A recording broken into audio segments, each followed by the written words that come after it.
ಸ್ನೇಹಿತರ ನಮಸ್ಕಾರ. ನಾನು ನಿಮ್ಮ ರಾಕೇಶ್ ಅರುಂಡಿ. ಇಡೀ ದೇಶವೇ ಕಮ್ಮನಿ ಮಿಡಿದಂತಹ ಹೃದಯ ಸ್ಪರ್ಶಿ ಘಟನೆ ಜಬಲ್ಪುರ ದೋಣಿ ದುರಂತ.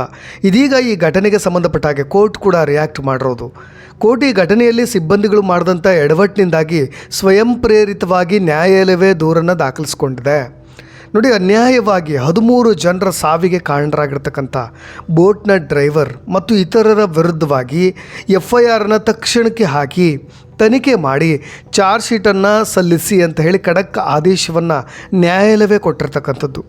ಇಡೀ ದೇಶದಾದ್ಯಂತ ಚರ್ಚೆಗೆ ಗ್ರಾಸವಾಗಿದ್ದಂಥ ಮಧ್ಯಪ್ರದೇಶದ ಬಾರ್ಗಿ ಜಲಾಶಯದ ದೋಣಿ ದುರಂತ, ಅಲ್ಲಾದಂಥ ಎಡವಟ್ಟುಗಳು, ಲೋಪದೋಷಗಳು, ದೋಣಿಯಲ್ಲಿ ತಾಂತ್ರಿಕವಾಗಿದ್ದಂಥ ಲೋಪದೋಷಗಳು, ಬೋಟ್ನ ಚಾಲಕರ ನಿರ್ಲಕ್ಷ್ಯ, ಬೇಜವಾಬ್ದಾರಿತನದ ನಡವಳಿಕೆಗಳಿಂದ ಆಕ್ರೋಶಗೊಂಡಿದ್ದಂಥ ನ್ಯಾಯಾಧೀಶರೇ ಭವಿಷ್ಯದಲ್ಲಿ ಇಂತಹ ಘಟನೆಗಳು ಮತ್ತೆಂದೂ ಕೂಡ ನಡೆಯಬಾರದು ಅಂತ ಹೇಳಿ ಅವ್ರನ್ನೆಲ್ಲರನ್ನು ಕೂಡ ತರಾಟೆಗೆ ತೆಗೆದುಕೊಂಡಿದೆ. ಜೊತೆಗೆ ಪೊಲೀಸವ್ರಿಗೂ ಕೂಡ ಒಂದಿಷ್ಟು ಇನ್ಸ್ಟ್ರಕ್ಷನ್ಸ್ ಕೊಟ್ಟಿದೆ. ಘಟನೆಯನ್ನು ಸ್ವಯಂ ಪ್ರೇರಿತವಾಗಿ ಪರಿಗಣಿಸಿರ್ತಕ್ಕಂಥ ನ್ಯಾಯಾಲಯ ಘಟನೆಯ ಸಮಯದಲ್ಲಿ ಪ್ರಯಾಣಿಕರನ್ನು ಬಿಟ್ಟು ಹೋದಂಥ ನಿರ್ವಾಹಕರ ನಿರ್ಲಕ್ಷ್ಯವನ್ನು ಭಾಳಷ್ಟು ಗಂಭೀರವಾಗಿ ಪರಿಗಣಿಸಿರೋದು. ನೋಡಿ, ಅವ್ರ ಮೇಲೆ ಹಾಕಿರ್ತಕ್ಕಂಥ ಸೆಕ್ಷನ್ ಅದರ ಅಡಿಯಲ್ಲೇ ನೀವು FIRನ ಹಾಕಿ ಅಂತ ನ್ಯಾಯಾಲಯ ಆದೇಶ ಮಾಡಿರೋದು. ಭಾರತೀಯ ನ್ಯಾಯ ಸಂಹಿತೆ BNSS ಆ್ಯಕ್ಟ್ ಪ್ರಕಾರ ಸೆಕ್ಷನ್ 106 ಅಂದರೆ ನಿರ್ಲಕ್ಷ್ಯದಿಂದ ಈ ಥರದ ಸಾವಿಗೆ ಕಾರಣವಾಗಿರ್ತಕ್ಕಂಥದ್ದು. ಮತ್ತು 110 ಶಿಕ್ಷಾರ್ಹ ನರಹತ್ಯೆ ಅಡಿಯಲ್ಲಿ FIRನ ದಾಖಲಿಸಲಿಕ್ಕೆ ಕೋರ್ಟ್ ಆದೇಶವನ್ನು ಕೊಟ್ಟಿದೆ. ಭಾಳಷ್ಟು ಸ್ವಾಗತ ಮಾಡ್ತಕ್ಕಂಥ ಆದೇಶ ಅಂತ ಹೇಳಿ ನಾನು ಭಾವಿಸ್ತೀನಿ. ನೇರವಾಗಿ ಪ್ರಯಾಣಿಕರ ಸಾವಿಗೆ ಬೋಟ್ ಚಾಲಕರನ್ನೇ ಹೊಣೆಗಾರರನ್ನಾಗಿ ನ್ಯಾಯಾಲಯ ಮಾಡಿರೋದು. ಪೊಲೀಸರು ಚಾರ್ಜ್ ಶೀಟನ್ನು ಸಬ್ಮಿಟ್ ಮಾಡಬೇಕಾದ್ರೂ ಕೂಡ ಇದರ ತನಿಖೆಯ ಭಾಗವಾಗಿ ಅವ್ರು ಯಾವ ರೀತಿಯಾಗಿ ತನಿಖೆ ಮಾಡ್ತಾರೆ ಅನ್ನೋದು ಕೂಡ ಇಂಪಾರ್ಟೆಂಟ್ ಆಗುತ್ತೆ. ನೋಡಿ, ಇದ್ರ ಬಗ್ಗೆ ಯಾರ್ಯಾರೆಲ್ಲ ಏನೆಲ್ಲ ನಿರ್ಲಕ್ಷ್ಯಗಳನ್ನು ಮಾಡಿದ್ರು ನಿಮಗೆಲ್ರಿಗೂ ಕೂಡ ಗೊತ್ತಿದೆ. ಕ್ರೂಸ್ ಆಪರೇಟರ್ ಇರ್ಬೋದು, ಕ್ರೂಸ್ನ ಬೇರೆ ಬೇರೆ ರೀತಿಯಾದಂಥ ಚಟುವಟಿಕೆಗಳಿರ್ಬೋದು. ಬಟ್ ಅದರ ಪರಿಸ್ಥಿತಿ, ಬೋಟ್ನ ಪರಿಸ್ಥಿತಿ ಹೇಗಿತ್ತು, ಸ್ಥಿತಿಗತಿ ಹೇಗಿತ್ತು, ಅದು ಶೀತಲೀಕರಣ ಆಗಿಬಿಟ್ಟಿತ್ತಾ ಅನ್ನೋ ರೀತಿಯಾದಂಥ ಚರ್ಚೆಗಳು ಕೂಡ ಆಗ್ತಾ ಇದ್ದಾವೆ. ನೋಡಿ, ಎಲ್ಲೋ ಒಂದು ಕಡೆ ಕೆಲವೊಬ್ಬರು ಸುರಕ್ಷಿತವಾಗಿ ಬಂದರೆ ಇನ್ನೂ ಅನೇಕ ಪ್ರಯಾಣಿಕರನ್ನು ಉಳಿಸ್ಲಿಕ್ಕೆ ಬಹಳಷ್ಟು ಪ್ರಯತ್ನಗಳನ್ನು ಪಡಲಾಯಿತು. ಇದರಿಂದಾಗಿ ಅನೇಕರ ಜೀವಗಳನ್ನು ಕೂಡ ನಾವು ಕಳೆದುಕೊಳ್ಬೇಕಾಗಿ ಬಂತು. ಇದನ್ನೇ ಈಗ ನ್ಯಾಯಾಲಯ ಗಮನಿಸಿರೋದು. FIR ದಾಖಲಿಸದಿದ್ದರೆ ಮತ್ತು ವಿಷಯವನ್ನು ತನಿಖೆ ಮಾಡದೇ ಇದ್ದರೆ ಭವಿಷ್ಯದಲ್ಲಿ ಇದೇ ರೀತಿಯಾದಂಥ ಘಟನೆಗಳು ಮತ್ತೆ ಸಂಭವಿಸುತ್ತೆ. ಅಂತಹ ಹಡಗುಗಳ ನಿರ್ವಾಹಕರು ತುರ್ತು ಸಂದರ್ಭಗಳಲ್ಲಿ ಪ್ರಯಾಣಿಕರನ್ನ ರಕ್ಷಣೆ ಮಾಡಬೇಕಾಗಿತ್ತು. ಆದರೆ ಅವರೇ ತ್ಯಾಗ ಮಾಡಿದ್ದಿದೆಯಲ್ಲ, ಅದರಿಂದ ನುಣುಚ್ಕೊಂಡಿದ್ದಿದೆಯಲ್ಲ, ಅದನ್ನು ಯಾರು ಕೂಡ ಸಹಿಸ್ಕೊಳ್ಳಿಕ್ಕೆ ಸಾಧ್ಯವೇ ಇಲ್ಲ. ಇಂತಹ ಘಟನೆಗಳನ್ನು ತಡೆಗಟ್ಟಲಿಕ್ಕೆ ಇವತ್ತು ಈ ಕೋರ್ಟ್ ಸ್ವಯಂ ಪ್ರೇರಿತವಾಗಿ ದೂರನ್ನು ದಾಖಲಿಸ್ಕೊಂಡಿರೋದು.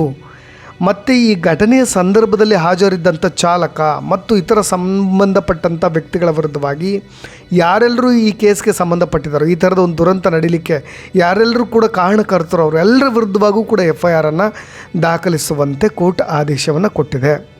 ನೋಡಿ, ಮುಳುಗ್ತಾ ಇರೋವಂಥ ವ್ಯಕ್ತಿಗಳನ್ನು ರಕ್ಷಣೆ ಮಾಡಲಿಕ್ಕೆ ಪ್ರಯತ್ನಿಸಿದವ್ರನ್ನ ನ್ಯಾಯಾಲಯ ಧನ್ಯವಾದಗಳೊಂದಿಗೆ ಅವರ ಕೆಲಸವನ್ನು ಕೂಡ ಶ್ಲಾಘನೆ ಮಾಡಿದೆ. ಯಾರ್ಯಾರು ಅಂದರೆ ಅಲ್ಲಿನ ಸ್ಥಳೀಯರು. ಅಲ್ಲಿ ಪಕ್ಕ ಜಾಗದಲ್ಲಿ ಸ್ವಲ್ಪ ದೂರದಲ್ಲಿ ಆ ಬೆಟ್ಟದ ರೀತಿಯಾದಂಥ ಪ್ರದೇಶ ಇದೆಯಲ್ಲ, ಅಲ್ಲಿ ನಿಂತ್ಕೊಂಡು ಸ್ಥಳೀಯರು ಎಲ್ಲರೂ ಕೂಡ ಕೂಗ್ತಾಯಿದ್ರು, ನೀನು ಈ ಕಡೆ ತೆಗೆದುಕೊಂಡು ಬಾರಪ್ಪ ಅಂತ ಡ್ರೈವರ್ಗೆ ಇನ್ಸ್ಟ್ರಕ್ಷನ್ಸ್ ಕೊಡ್ತಾಯಿದ್ರು. ಆದರೆ ಅವನು ಬೇರೆ ದಿಕ್ಕಿನೆಡೆಗೆ ಸಾಕ್ತಾ ಇದ್ದ. ಅದು ಕೂಡ ಈ ದುರಂತಕ್ಕೆ ಕಾರಣ ಅಂತ ಅನೇಕರು ಹೇಳ್ತಾರೆ. ಏಪ್ರಿಲ್ 30ನೇ ತಾರೀಕು ಮಧ್ಯಪ್ರದೇಶದ ಇದೇ ಜಬಲ್ಪುರ ಸಮೀಪದ ಬಾರ್ಗಿ ಜಲಾಶಯದಲ್ಲಿ ಸಂಭವಿಸಿದಂಥ ಬೋಟ್ ದುರಂತ ಒಂದು ಪ್ರಾಕೃತಿಕ ವಿಕೋಪ ಅಂದರೂ ಕೂಡ ತಪ್ಪಾಗಲಿಕ್ಕಿಲ್ಲ. 13 ಅಮಾಯಕ ಜೀವಗಳನ್ನು ಬಲಿ ಪಡೆದಿದ್ದು. ಒಟ್ಟಾರೆಯಾಗಿ 40 ಜನ ಟ್ರಾವೆಲ್ ಮಾಡ್ತಾಯಿದ್ರು.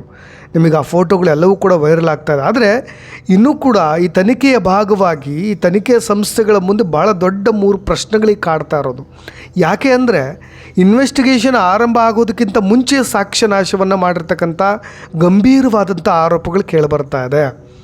ಯಾಕೆ ಈ ಮಾತನ್ನು ಹೇಳ್ತಾ ಇದ್ದೀನಿ ಅಂದರೆ, ನೋಡಿ, ಈ ದುರಂತಕ್ಕೀಡಾದಂಥ ಬೋಟ್ ಅದನ್ನು ತನಿಖೆ ಪೂರ್ಣಗೊಳ್ಳುವ ಮುನ್ನವೇ ಈಗ ಅದನ್ನು ಭಾಗ ಮಾಡಿ ತುಂಡರಿಸಿ ಸಾಗಿಸ್ಬಿಟ್ಟಿದ್ದಾರೆ. ಅಂದರೆ ಬೋಟ್ನ ವಿನ್ಯಾಸ, ಅದರ ಕಾರ್ಯಕ್ಷಮತೆ, ಅದರೊಳಗೆ ಟೆಕ್ನಿಕಲಿ ಅದು ಹೇಗಿದೆ, ಎಲ್ಲ ವರ್ಕ್ ಆಗ್ತಾ ಇತ್ತಾ, ಫ್ಯೂಯಲ್ ಹಾಕಿದ ಮೇಲೆ ಅದು ಎಷ್ಟು ದೂರದವರೆಗೂ ಹೋಗಬಲ್ಲದು, ಸಾಮರ್ಥ್ಯ ಎಷ್ಟಿದೆ ಅದಕ್ಕೆ. ನಿಮಗೆ ಅಲ್ಲಿ ಡಬಲ್ ಡೆಕ್ ಅದಿರೋದು, ಮೇಲೂ ಕೂಡ ಹೋಗ್ಬೋದು, ಕೆಳಗೂ ಕೂಡ ಕೂರ್ಬೋದು. ಆ ಮೇಲಿರ್ತಕ್ಕಂಥ ಡೆಕ್ ಹೇಗಿತ್ತು, ಜೊತೆಗೆ ಹೆಚ್ಚು ಜನ ಕೂತ್ಕೊಳ್ತಾ ಇದ್ದರೆ ಅದು ಬ್ಯಾಲೆನ್ಸ್ ಮಾಡುವ ಆಗಿತ್ತಾ, ಇದೆಲ್ಲವೂ ಕೂಡ ತನಿಖೆ ಭಾಗವಾಗುತ್ತೆ. ಆದರೆ ತನಿಖೆ ನಡೆಸೋದಕ್ಕಿಂತ ಮುಂಚೆ ಅದನ್ನು ತುಂಡರಿಸ್ಬಿಟ್ಟಿರೋದು ಯಾಕೆ ಅನ್ನೋದು ಕೂಡ. ಯಾಕೆಂದರೆ ಈ ದುರಂತದಲ್ಲಿ ತನ್ನ ಕುಟುಂಬದವರೊಂದಿಗೆ ಬದುಕುಳಿದಂಥ ಅಡ್ವೊಕೇಟ್ ರೋಷನ್ ಆನಂದ್ ಅವರು ಇದನ್ನೇ ಅನುಮಾನಗಳನ್ನು ವ್ಯಕ್ತಪಡಿಸ್ತಾ ಇದ್ದಾರೆ. ಜಲಾಶಯದಿಂದ ಹೊರತೆಗೆದಾಗ ಬೋಟ್ ತುಂಬ ಚೆನ್ನಾಗೇ ಇತ್ತು. ಆದರೆ ಇಷ್ಟು ಅರ್ಜೆನ್ಸಿ ಮಾಡೋದನ್ನು ಕತ್ತರಿಸಿರೋದು ಯಾಕೆ? ಇದು ಅನುಮಾನಗಳಿಗೆ ಕಾರಣವಾಗ್ತಾ ಇದೆ. ಈಗ ನೋಡಿ, ಇದರಲ್ಲಿ ಪ್ರಮುಖವಾಗಿ ಕಾರಣಕರ್ತರಾದಂಥವ್ರಿಗೆ ಶಿಕ್ಷೆಯನ್ನು ಕೊಡಿಸಬೇಕು ಅಂತ ಅಂದರೆ ಈ ತನಿಖೆಯಲ್ಲಿ ಬಹಳಷ್ಟು ಲೋಪದೋಷಗಳೇನಿದೆಯಲ್ಲ ಅದನ್ನು ಎತ್ತಿ ತೋರಿಸ್ಬೇಕಾಗತ್ತೆ. ಆದರೆ ಅದಕ್ಕಿಂತ ಮುಂಚೆ ಈ ಥರದ ಕೃತ್ಯಗಳನ್ನು ಎಸಗಿರ್ತಕ್ಕಂಥದ್ದು ಅಲ್ಲಿರ್ತಕ್ಕಂಥ ಟೀಮ್ನವರೇ ಮಾಡಿರೋದು. ಇನ್ನೂ ಅಚ್ಚರಿ, ಆಶ್ಚರ್ಯ, ಪರಮಾಶ್ಚರ್ಯ ಅಂದರೆ ನೋಡಿ, ಇವೆಲ್ಲವೂ ಕೂಡ ಪ್ರವಾಸೋದ್ಯಮ ಇಲಾಖೆಗಳು ನಡೆಸ್ತಕ್ಕಂಥದ್ದು. ಸಾಮಾನ್ಯ ಜನರು ಸಾಮಾನ್ಯ ವೆಹಿಕಲ್ಗಳಿಗೆ ಅವರ ಯಾವುದೇ ಭಾಗವಾಗಿರ್ತಕ್ಕಂಥ ವಸ್ತುಗಳಿಗೆ ಒಂದು ಇನ್ಶೂರೆನ್ಸ್ ಇಲ್ಲ ಅಂದುಬಿಟ್ರೆ ಯಾವ ಮಟ್ಟಿಗೆ ಅಧಿಕಾರಿಗಳು ಕೂಗಾಡಿ ಆ ಇನ್ಶೂರೆನ್ಸ್ನ ವಸೂಲಿ ಮಾಡೋದು ಎಲ್ಲವೂ ಕೂಡ ಮಾಡ್ತಾರೆ. ಪ್ರತಿನಿತ್ಯ ನೋಡೇ ಇರ್ತೀರ. ಈ ಬರ್ಗಿ ಜಲಾಶಯದಲ್ಲಿದ್ದಂಥ ಐಷಾರಾಮಿ ಕ್ರೂಸ್ಗೆ ಕಡ್ಡಾಯವಾಗಿ ಇರಬೇಕಾಗಿದ್ದಂಥ ಇನ್ಶೂರೆನ್ಸ್ ಇರಲಿಲ್ಲ ಅನ್ನೋದು ಅಚ್ಚರಿ ಮಾಹಿತಿ. ನೋಡಿ, ಕೇರಳ, ಗೋವಾ, ಗುಜರಾತ್ನಂಥ ರಾಜ್ಯಗಳಲ್ಲಿ ಪ್ರವಾಸಿಗರ ಟಿಕೆಟ್ ದರದಲ್ಲೇ ವಿಮಾ ಸೌಲಭ್ಯವನ್ನು ಕೂಡ ಅಳವಡಿಸಲಾಗಿರುತ್ತೆ ಅನ್ನೋದು ಇಂಪಾರ್ಟೆಂಟ್. ನಿಮಗೆ ಅವ್ರು ಎಲ್ಲಿ ಹೋಗ್ತಾರಲ್ವ ಟಿಕೆಟ್ನಲ್ಲೇ ನಿಮಗೆ ಇನ್ಶೂರೆನ್ಸ್ ಕೂಡ ಆ್ಯಡ್ ಆಗಿರುತ್ತೆ. ನಿಮಗಿಲ್ಲಿ ಈ ವೆಹಿಕಲಿಗೆ ಇನ್ಶೂರೆನ್ಸೇ ಇಲ್ಲ ಅಂದರೆ ಅವ್ರಿಗೆ ಹೇಗೆ ಕ್ಲೈಮ್ ಆಗುತ್ತೆ ಸತ್ತವ್ರಿಗೆ ದುಡ್ಡು ಅಂತ. ಮಧ್ಯಪ್ರದೇಶದಲ್ಲಿ ಯಾವುದೇ ಸುರಕ್ಷತಾ ವಿಮೆ ಇಲ್ಲದೆ ಪ್ರವಾಸಿಗರನ್ನ ಕರೆದುಕೊಂಡು ಹೋಗ್ತಾಯಿದ್ರು. ಇದು ಪ್ರವಾಸೋದ್ಯಮ ಇಲಾಖೆ ಬೇಜವಾಬ್ದಾರಿತನ ಅನ್ನೋದನ್ನು ಮತ್ತೆ ಎತ್ತಿ ತೋರಿಸ್ತಾ ಇರೋದು. ಇನ್ನೂ ಒಂದು ಅಚ್ಚರಿ ವಿಷಯ ಅಂದರೆ ಪರಿಸರ ಇಲಾಖೆಯ ಅನುಮತಿಯೇ ಇರಲಿಲ್ವಂತೆ. ಈ ಜಲಾಶಯದ ಮೇಲೆ ಈ ಥರದೊಂದು ಅಲ್ಲಿ ಬಾರ್ಗಿ ಇದೆಯಲ್ಲ, ಅಂದರೆ ನಿಮಗೆ ಆ ನದಿಯ ಹಿಂಭಾಗದಲ್ಲಿ ಹಿನ್ನೀರಿನ ನರ್ಮದಾ ನದಿ ಇದೆಯಲ್ಲ, ಅದರ ಹಿನ್ನೀರಿನ ಭಾಗದಲ್ಲಿ ನಡೆಸ್ತಾ ಇರ್ತಕ್ಕಂಥ ಒಂದು ಕ್ರೂಸ್ ಇದು ದೋಣಿ ವಿಹಾರ. ಅಲ್ಲಿ ನಿಮಗೆ ಆ ಕ್ರೂಸನ್ನು ನಡೆಸಲಿಕ್ಕೆ ಬೇಕಾದಂಥ ಎನ್ವಿರಾನ್ಮೆಂಟ್ ಕ್ಲಿಯರೆನ್ಸೇ ಇಲ್ಲಿ ಇರಲಿಲ್ಲ ಅನ್ನೋದು ಪ್ರಮುಖವಾದಂಥ ವಿಷಯ. ಮಧ್ಯಪ್ರದೇಶ ಪ್ರವಾಸೋದ್ಯಮ ಇಲಾಖೆಯಲ್ಲಿ ಇಂಥ ಬೃಹತ್ ಕ್ರೂಸ್ ಕಾರ್ಯಾಚರಣೆಗೆ ಸಂಬಂಧಪಟ್ಟ ಹಾಗೆ ಒಂದು SOP ಅಂತ ಇರುತ್ತೆ, ಅಂದರೆ ಸ್ಟ್ಯಾಂಡರ್ಡ್ ಆಪ್ರೇಟಿಂಗ್ ಪ್ರೊಸೀಜರ. ಅದು ಯಾವುದು ಕೂಡ ಇಲ್ಲವೇ ಇಲ್ಲ. ಹೇಗೆ ವರ್ಕ್ ಮಾಡಬೇಕು ಏನು ಅದು ಒಂದು ನಿಯಮಗಳೇ ಇಲ್ಲ ಅನ್ನೋದನ್ನು ಕೂಡ ಅಲ್ಲಿನ ಅಧಿಕಾರಿಗಳೇ ಒಪ್ಕೊಂಡಿರೋದು. ಇನ್ನು ಪ್ರಾಥಮಿಕ ವರದಿಗಳ ಪ್ರಕಾರ 20 ವರ್ಷ ಹಳೆಯದಾದಂಥ ಈ ಬೋಟ್ನ ಇಂಜಿನಲ್ಲಿ ಟೆಕ್ನಿಕಲ್ ಪ್ರಾಬ್ಲಮ್ಗಳಿದ್ವಂತೆ. ಬಿರುಗಾಳಿ ಬೀಸಿದಾಗ ಹಡಗಿನ ಮೇಲ್ಭಾಗದಲ್ಲಿದ್ದಂಥ ಪ್ರವಾಸಿಗರು ಏನಾದರೂ ಕೆಳಗೆ ಬಂದುಬಿಟ್ರೆ ಅದು ಬೋಟ್ ಬ್ಯಾಲೆನ್ಸೇ ತಪ್ಪಿಬಿಡ್ತಾ ಇತ್ತಂತೆ. ಆಗ ತಕ್ಷಣಕ್ಕೆ ಆ ಬ್ಯಾಲೆನ್ಸ್ ತಪ್ಪಿ ನೀರು ಕೂಡ ಒಳಗೆ ನುಗ್ಗಿದೆ ಅಂತ ಹೇಳಿ ಚರ್ಚೆಗಳಾಗ್ತಾ ಇರೋದು. ಇನ್ನು ಘಟನೆಯಲ್ಲಿ ಮೃತಪಟ್ಟಂಥ ಕುಟುಂಬಗಳಿಗೆ ಸರ್ಕಾರ 4 ಲಕ್ಷ ಏನೋ ಘೋಷಣೆ ಮಾಡಿದೆ. ಘಟನೆಯ ತನಿಖೆಗೆ ಗೃಹ ಇಲಾಖೆ ಹೆಚ್ಚುವರಿ ಮುಖ್ಯ ಕಾರ್ಯದರ್ಶಿಗಳ ನೇತೃತ್ವದಲ್ಲಿ 4 ಜನರ ಟೀಮ್ ಕೂಡ ರಚನೆ ಮಾಡಲಾಗಿದೆ. 15 ದಿನದಲ್ಲಿ ರಿಪೋರ್ಟ್ ಕೊಡಬೇಕು ಅಂತಲೂ ಕೂಡ ಹೇಳಲಾಗ್ತಾ ಇದೆ. ಅದಕ್ಕಿಂತ ಮುಂಚೆ ಕೋರ್ಟ್ ಕೂಡ ಈ ಥರದೊಂದು FIRನ ದಾಖಲು ಮಾಡಿಕೊಂಡು ಅವರೆಲ್ಲರೂ ಕೂಡ ನೇರ ಹೊಣೆಗಾರನಾಗಿ ಮಾಡಿ ಅಂತ ಖಡಕ್ ಸಂದೇಶವನ್ನು ಕೂಡ ಕೊಟ್ಟಿರೋದು. ಈ ಥರದ ದುರಂತಗಳು ಎಲ್ಲೋ ಒಂದು ಕಡೆ ನೋಡಿ, ಪ್ರವಾಸೋದ್ಯಮ ಇಲಾಖೆಯ ಎಡವಟ್ಟು, ಅವರ ಮೈ ಮರವಿನ ಫಲವೋ ಅಥವಾ ಕೇವಲ ಆಕಸ್ಮಿಕ ಘಟನೆನೋ, ಇಲ್ಲಿ ಪ್ರವಾಸಿಗರೇ ಮಾಡಿಕೊಂಡಂಥ ಎಡವಟ್ಟ ಎಲ್ಲವೂ ಕೂಡ ತನಿಖೆಯ ಭಾಗವಾಗಿ ಗೊತ್ತಾಗಬೇಕಾಗತ್ತೆ. ತಪ್ಪಿತಸ್ಥರು ಯಾರೇ ಇದ್ದರೂ ಕೂಡ ನಿಮಗೆಲ್ರಿಗೂ ಕೂಡ ಗೊತ್ತಿರೋ ಹಾಗೆ ಅವ್ರ ಜಾಕೆಟನ್ನು ಆ ಕ್ಷಣದಲ್ಲಿ ವಿತರಣೆ ಮಾಡ್ತಾಯಿದ್ದಂಥ ನೈಜವಾದಂಥ ದೃಶ್ಯಗಳು ಕೂಡ ಗೊತ್ತಿದೆ.